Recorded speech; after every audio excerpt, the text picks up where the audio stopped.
Você que está em casa, que Deus abençoe a sua vida. Pessoal do louvor, obrigado. Que Deus abençoe você, a sua casa, em o nome de Jesus. Que você deixe a sua Bíblia aí preparada, porque hoje nós vamos continuar falando acerca das 7 igrejas do Apocalipse. Eu acredito que é um tempo muito importante nós estarmos falando sobre isso, sobre as 7 igrejas do Apocalipse. Eu sempre costumo dizer que o Apocalipse, ele é mais atual, ou é tão quanto atual, do que o jornal que você leu hoje, ou ontem, ou essa semana. O livro de Apocalipse, ele não é um livro que trata só dos tempos futuros, mas também dos tempos que nós estamos vivendo agora. Então eu acredito que quando nós falamos das 7 igrejas, que elas não são somente literais, porque eram igrejas que existiram naquele tempo, igrejas da Ásia Menor. Também se refere a nós cristãos como igreja, se refere à igreja de hoje. Nós somos a igreja. Por mais que as portas da igreja estão fechadas, nós temos que entender que nós continuamos a ser igreja. Sim, se você precisar ir na igreja porque há alguma coisa de errado com você, você precisa ser igreja lá na sua casa, você precisa continuar sendo igreja viva, o templo vivo do Senhor, lá onde você trabalha, em o nome de Jesus. Então, essas 7 igrejas, elas representam para nós 7 períodos diferentes, as 7 eras da igreja, como nós podemos dizer aqui. E nós falamos as semanas passadas sobre Laodiceia, falamos sobre Éfeso, falamos sobre Sardes, e hoje eu quero falar aqui de mais 2 igrejas que são muito paralelas, muito similares, muito semelhantes, que é a igreja de Pérgamo e a igreja de Tiatira. Então eu te convido nesse momento a você redobrar sua atenção, porque Jesus escolhe João, esse discípulo chamado por Jesus o discípulo amado, com o qual reclinava sua cabeça no peito de Jesus. O discípulo amado, então, o único dos apóstolos que não havia ainda morrido. E aí Jesus escolhe ele para que ele cumprisse a sua última missão. Qual era a última missão de João? Escrever o livro do Apocalipse. E dentro do Apocalipse escrever para as igrejas. Uma coisa que me chama a atenção aqui é que essa igreja ou essas igrejas, elas são igrejas que o Senhor está cuidando. Então os olhos do Senhor estão por toda parte. Essas cartas não foram endereçadas para a prefeitura, não foram endereçadas para uma cidade somente, mas foram endereçadas especificamente para a igreja do Senhor, para nós.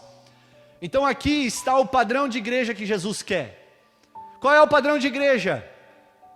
Nós entendermos as 7 igrejas. Qual é o padrão que Jesus quer para voltar, a sua segunda volta e buscar a sua noiva, a sua igreja? Está aqui nessas 7 igrejas, nessas 7 cartas que Jesus escreve a cada anjo da igreja, a cada pastor, a cada líder. Sabe? E aqui é muito interessante, nessas 2 igrejas que nós vamos falar hoje, quando nós, e nós somos igreja, quando nós não entendemos o que verdadeiramente é a graça, quando nós não respondemos à altura aquilo que o Senhor espera de nós, e aí a graça começa a se tornar uma desgraça na nossa vida. E é isso que aconteceu na igreja de Pérgamo e de Tiatira. Então a igreja do Senhor, ela não deve ser tolerante com o mundo, mas a igreja do Senhor, a igreja dos últimos dias, ela deve ser relevante para o mundo. Então abra comigo a sua Bíblia em Apocalipse capítulo 2, porque nós vamos falar sobre essas 2 igrejas, e eu quero aqui mostrar para você que uma falsa graça, uma graça barata, ou às vezes uma teologia que tem se pregado nesses últimos tempos, porque é bíblico, de uma falsa graça, uma teologia que leva você a pecar de uma forma deliberada. Nós vamos ver que essas 2 igrejas estavam dessa forma. Apocalipse capítulo 2, versículo 12, eu quero que você abra comigo, nós vamos ler na ordem, primeiro Pérgamo, depois Tiatira, então vamos lá.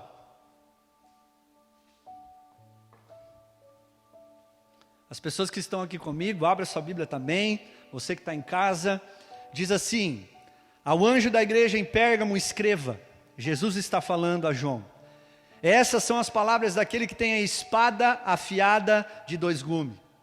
Jesus aqui se apresenta como a espada afiada de 2 gumes. Jesus se apresenta aqui a essa igreja como a palavra de Deus. Como a Bíblia fala em Hebreus capítulo 4, versículo 12, que essa espada, a palavra de Deus, ela é viva e eficaz. E ela é mais afiada e penetrante do que espada alguma de 2 gumes. E ele continua falando no verso 13. Sei aonde você vive, aonde está o trono de Satanás. E aqui quando ele fala onde está o trono de Satanás, ele está falando que nessa cidade existia um altar muito grande de Zeus. Os estudos falam que esse altar tinha aproximadamente 300 metros. Então você imagina, você que está me ouvindo, imagina um altar de 300 metros. Ali verdadeiramente Jesus se refere ao trono de Satanás. E ali ele continua falando, contudo, você permanece fiel ao meu nome e não renunciou à sua fé em mim, nem mesmo quando Antipas, quem foi Antipas, pastor? Foi um mártir, foi um homem de Deus que morreu não negando a sua fé. Minha fiel testemunha foi morto nessa cidade, aonde Satanás habita. Versículo 14, no entanto, tenho contra você algumas coisas. Você tem aí pessoas que se apegam aos ensinos de Balaão, e nós vamos falar sobre isso. Que ensinou Balaque a armar ciladas contra os israelitas, induzindo-os a comer alimentos sacrificados a ídolos e a praticar imoralidade sexual. De igual modo você tem também os que se apegam aos ensinos dos nicolaítas. Continuando, portanto arrependam-se, senão virei em breve até você e lutarei contra eles com a espada da minha boca.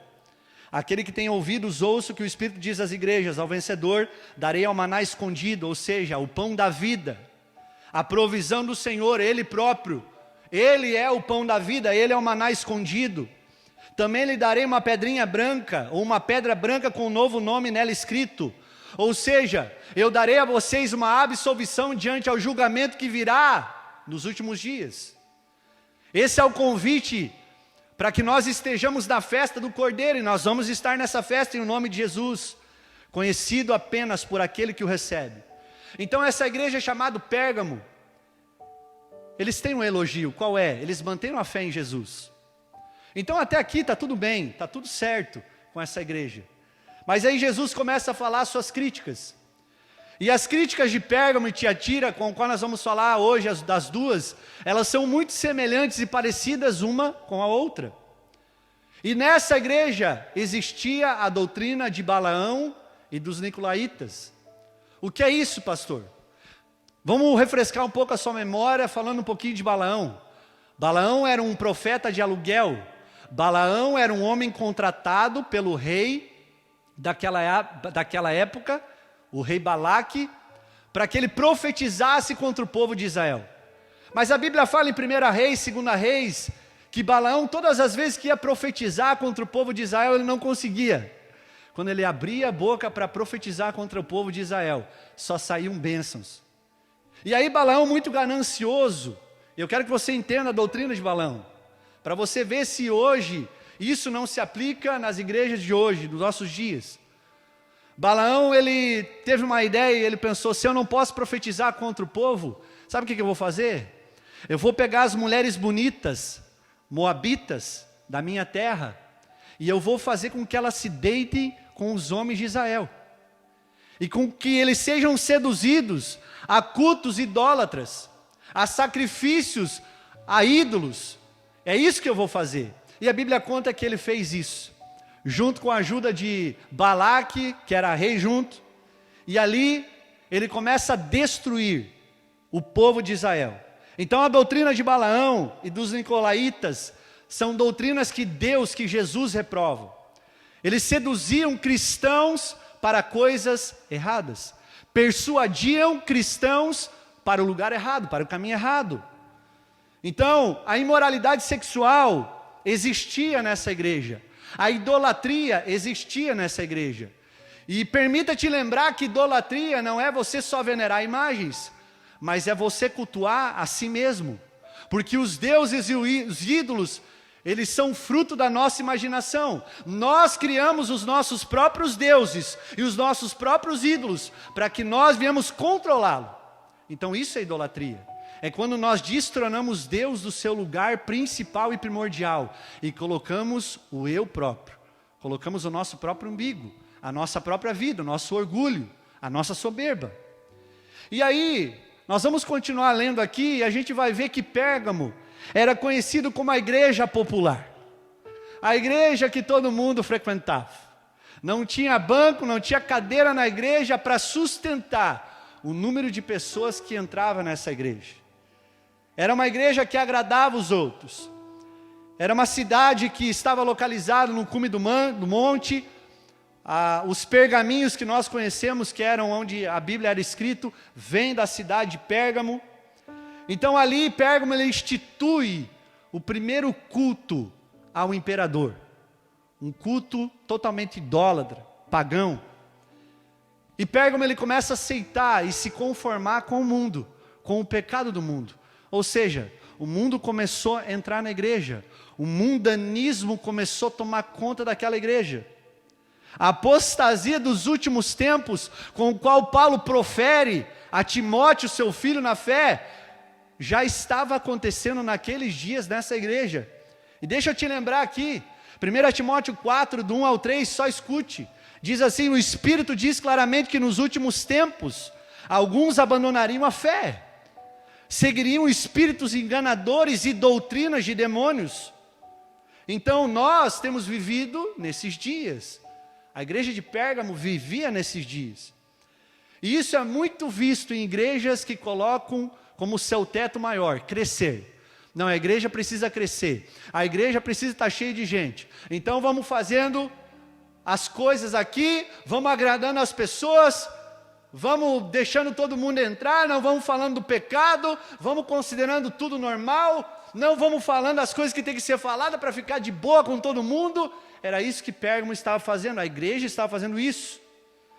Então, é muito legal quando a gente vê que Pérgamo, o problema dela não era que faltava amor, gente.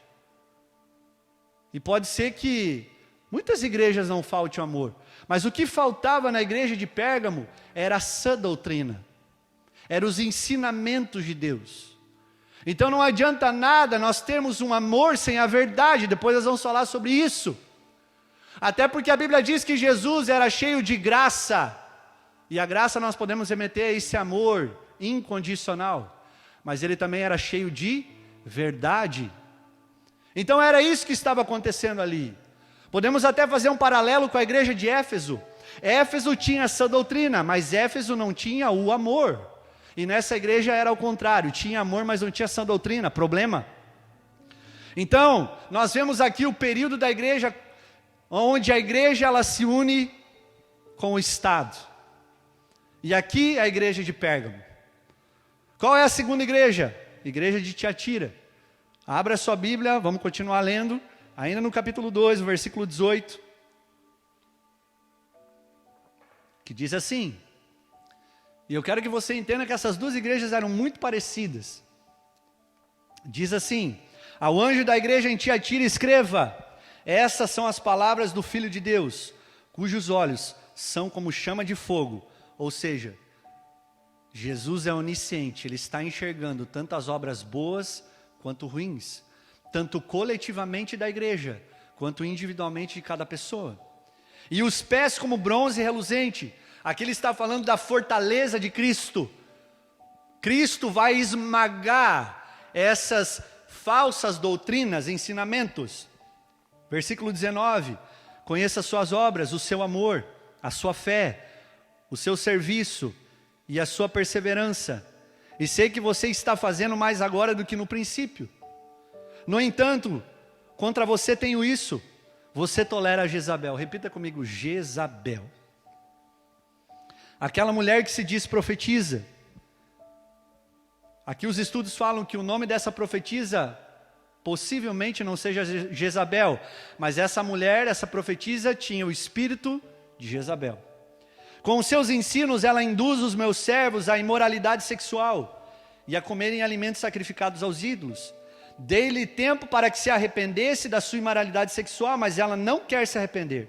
Por isso vou fazê-la adoecer e trarei grande sofrimento aos que cometem adultério com ela, a não ser que se arrependam das obras que ela pratica.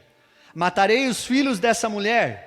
Para você que acha que Jesus só tem um lado amoroso, aqui Jesus é o cavaleiro que virá num cavalo branco, com os olhos de chamas de fogo, e dentro da sua boca vai ser uma espada afiada, que vai julgar as nações. Aleluia! Matarei os filhos dessa mulher. Então todas as igrejas saberão que eu sou aquele que sonda mentes e corações, e retribuirei a cada um de vocês de acordo com as suas obras. Aos demais que estão em Tiatira, vocês que não seguem a doutrina dela e não aprenderam, como eles dizem, os profundos segredos de Satanás, digo, não porei outra carga sobre vocês, ou seja, eu vou livrar vocês. Então somente apegue-se com firmeza ao que vocês têm. O que eles tinham? A palavra de Deus, a fé em Cristo Jesus, o amor, a caridade, nós lemos ali, o serviço. Até que eu venha, até que eu volte. Aquele que vencer e fizer a minha vontade até o fim, darei autoridade sobre as nações. Ele as governará com um cetro de ferro e as despedaçará a um vaso de barro. E eu lhes darei a mesma autoridade que recebi a autoridade do meu Pai. Também lhe darei a estrela da manhã, aquela que brilha sobre todas as coisas. Porque aquele que tem ouvidos, ouça aquilo que o Espírito diz às igrejas. Então essa igreja, a segunda igreja, Tiatira, Jesus ele fala, olha, eu tenho um elogio para vocês. Eu conheço as tuas obras. Eu sei que vocês agem com amor. Há serviço, há trabalho, há fé, há paciência. Vocês estão fazendo melhores do que anteriormente, como no início. Mas eu tenho uma crítica para fazer com vocês, para vocês. E essa crítica, ela se assemelha muito ao que nós falamos da igreja de Pérgamo. E qual era? O espírito de Jezabel sobre aquela mulher já estava operando sobre aquela igreja. Mas o que é o espírito de Jezabel? É o espírito de sedução. Aquele que te seduz para te levar para o mau caminho. Sabe quando você escuta? Eu escuto muito isso. Quando a pessoa vai fazer uma coisa errada, ela fala, não dá nada não. Nada a ver. É o Exu do nada não e o Exu do nada a ver, não tem nada a ver. Não, Jesus ele ama, claro que ele ama, claro que ele perdoa. Mas você pode ser que esteja sendo enredado pelo espírito de Jezabel, sendo seduzido. Então esse espírito ele seduz as pessoas. O espírito de Jezabel também leva as pessoas a idolatrar ao seu próprio umbigo, o seu próprio eu, pessoas, às vezes até mesmo mentores, referências que você tem, igrejas, placas de igreja, não, eu idolatro essa igreja aqui, porque essa aqui é melhor que as outras, não, eu só escuto fulano de tal, porque ele tem a palavra maior, e você começa, em vez de ler a palavra, você começa a só ouvir, a ser papagaio pirata, você só fica ouvindo e repetindo o que você ouve, e às vezes você não vai nas escrituras e vê se de fato é verdade aquilo. E aí começa o espírito de Jezabel, através da idolatria, da manipulação, da busca de poder, estar acima dos outros. E a Bíblia fala que o espírito de Jezabel, ele perseguia os profetas daquela época. A Bíblia fala que Jezabel, no tempo dela, perseguiu Elias. Jezabel era uma mulher que adorava ao deus Baal, se casa com um homem, o rei de Israel, chamado Moabe, e com ele faz com que no reino de Israel comecem a adorar o seu Deus, o Deus dela, o Deus Baal. Então, o espírito de Jezabel é aquela que vai contra a liderança da igreja, que começa a se opor contra o presbitério. Não, mas eu não acho que é assim que tem que ser. Você está sendo enganado e levado pelo espírito de Jezabel. E eu não estou falando aqui que você tem que concordar com tudo, mas você tem que respeitar e honrar a sua liderança. Aleluia, e nós precisamos entender isso. O espírito de Jezabel perseguia as igrejas, levava as pessoas ao pecado, seduzia as pessoas ao pecado, manipulavam ministérios. Vamos pelo atalho, é mais fácil. Então para que eu orar e jejuar? Para que eu ler as escrituras? Eu vou por aqui, é mais fácil, eu vou atalhar a minha vida. É isso que o espírito de Jezabel faz com nós. Por que eu vou ler a Bíblia se o pastor lê? Por que eu vou orar se o pastor ora por mim todo dia? E é isso que o espírito de Jezabel tem se infiltrado no meio das igrejas, enganando a muitos, seduzindo a muitos, levando muitos à manipulação, à sedução, aleluia. E nós podemos dizer que essa igreja é uma igreja corrupta, tolerava a imoralidade, tolerava o pecado, tolerava o culto idólatra, tolerava tudo, porque essa igreja era uma igreja que estava junto com o mundo. E aqui nós podemos ver uma divisão muito clara dentro dessa igreja. 2 grupos. Aqueles que eram do mundo estavam dentro da igreja, ou nós podemos colocar aqui que eram apenas religiosos, uma religião a ser praticada e não uma espiritualidade a ser experimentada. E o outro grupo de crentes fiéis, de homens e mulheres que eram tementes, porque a Bíblia fala que existiam. Então essa igreja estava dividida. Um grupo que seguia os seus próprios interesses, o seu próprio umbigo, sendo levado por essa profetisa, pelo espírito de Jezabel. Por outro lado, homens que seguiam o seu presbitério, a sua liderança, que eram tementes a Deus, aleluia. Essa igreja era conhecida como uma igreja que era rica, porque era uma igreja coberta de riquezas, mas somente o clero tinha acesso à Bíblia. O clericalismo entrou nessa igreja. Como assim? Só o clero, a liderança lia a palavra. Os leigos, aqueles que estavam sentados no banco, não podiam ter acesso à palavra de Deus. Esse tempo é conhecido como o tempo das trevas, um tempo de apostasia, onde as pessoas se esfriaram na fé. Por quê, pastor? Porque não liam a Bíblia. E se nós fizermos um paralelo muito claro nos nossos dias, meus irmãos, muitos de nós, ou muitos religiosos, eles não... Eu ouvi ontem isso, me chamou muita atenção. Esses religiosos não parecem com os fariseus, que é só do lado de fora que está tudo certo, do lado de dentro está tudo podre. Mas parece os saduceus. Por quê? Porque os saduceus, além de não praticar e viver o evangelho, não sabiam do evangelho porque não liam a palavra. E esse é o problema hoje da nossa igreja. As redes sociais têm tomado um lugar de abertura onde muitas pessoas estão falando asneira. Por quê? Porque não leem a palavra. Os fariseus sabiam da palavra, na verdade só o coração deles estava longe. Eles eram frios, mas eles sabiam da Bíblia.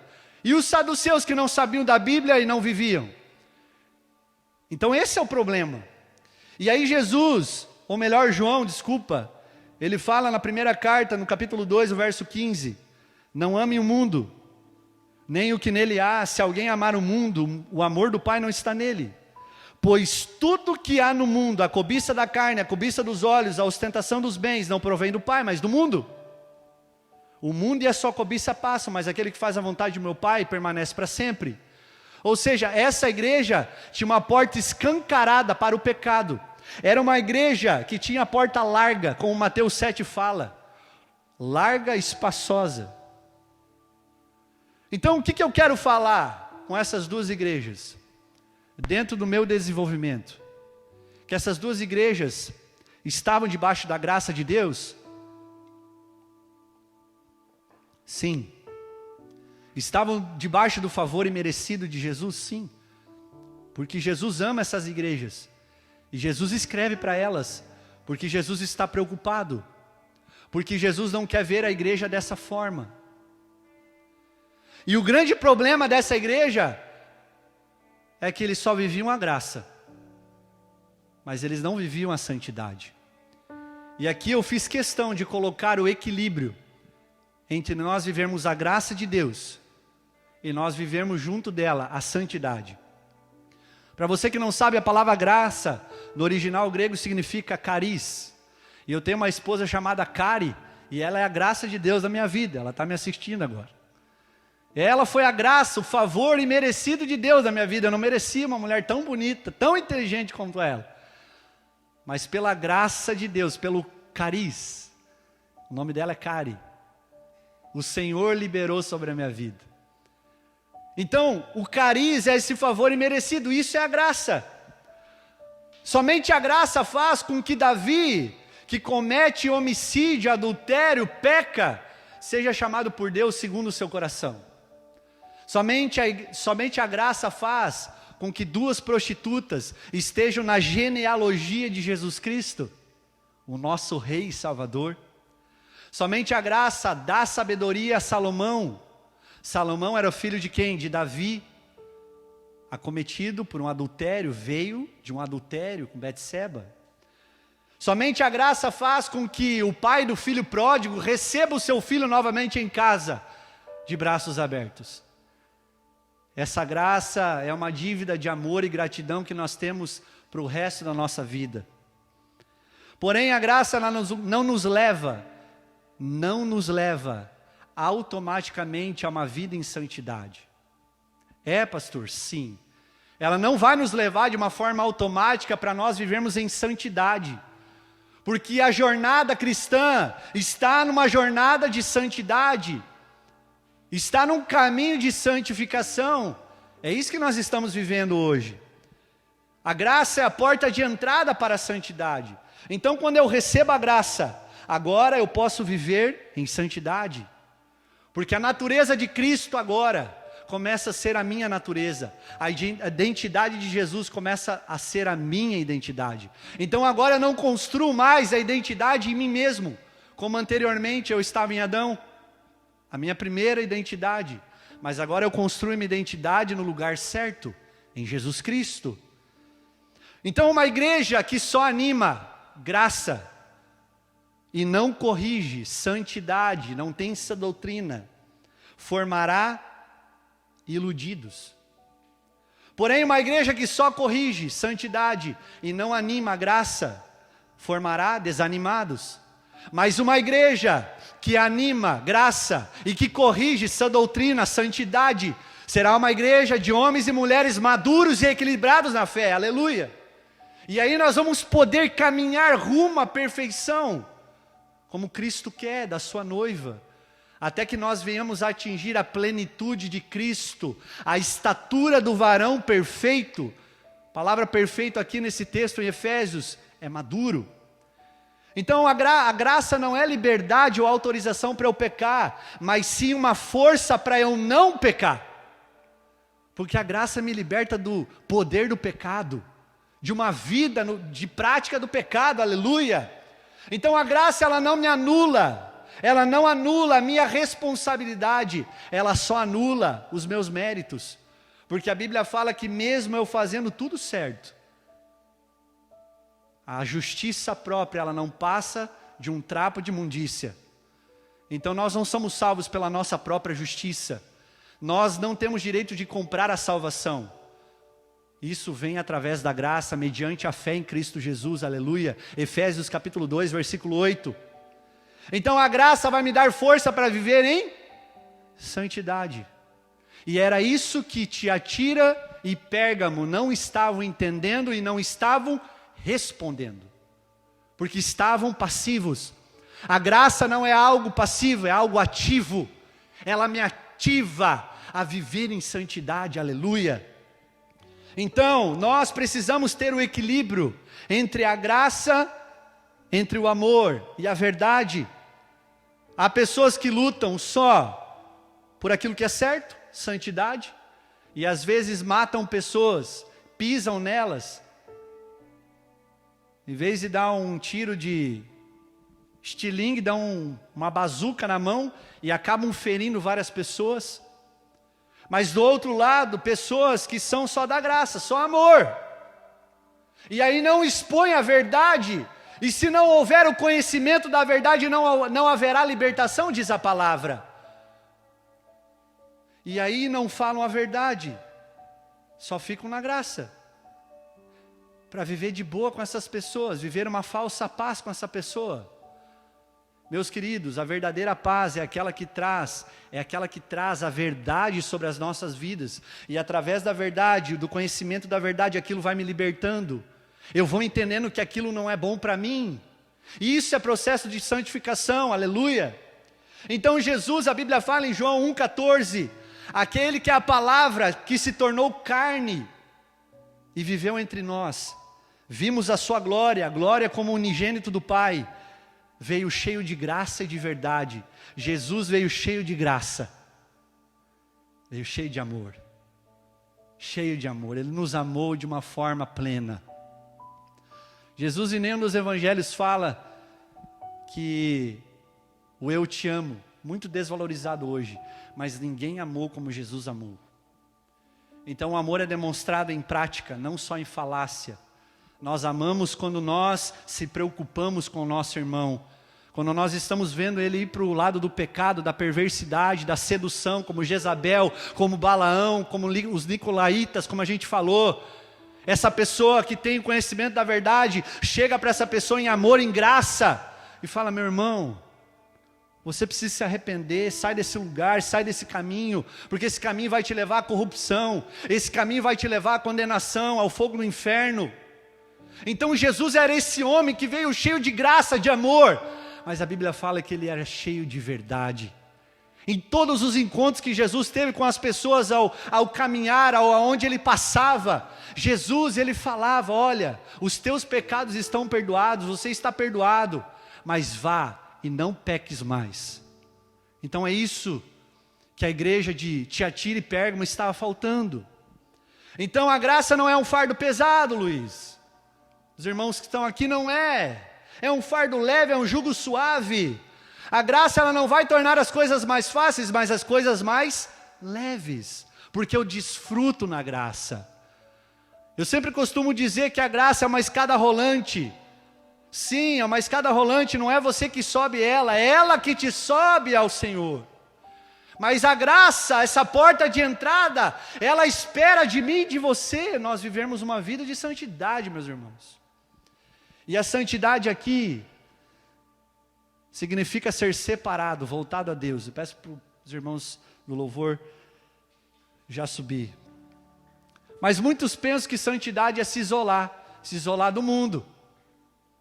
E deixa eu te falar, não somos do mundo, mas nós estamos no mundo. Abra comigo em 1 Coríntios 5, do verso 9, que diz assim: já lhes disse por carta que vocês não devem, Paulo está falando aos coríntios aqui, vocês não devem associar-se com pessoas imorais. Com isso, eu não me refiro aos imorais desse mundo, ou seja, aqueles que não estão na igreja, aqueles que não conhecem Jesus, nem aos avarentos, aos ladrões, aos idólatras. Se fosse assim, vocês precisariam sair desse mundo. E Paulo está escrevendo aqui para a igreja, para os cristãos. Mas agora estou lhe escrevendo que não devem associar-se com qualquer que, dizendo ser o seu irmão, seja imoral, avarento, idólatra, caluniador, alcoólatra ou ladrão. Com tais pessoas vocês não devem nem comer, pois como haveria eu de julgar os de fora da igreja, não deve você julgar aqueles que estão de dentro? O que Paulo está falando aqui aos coríntios? Não se associe com esse mundo.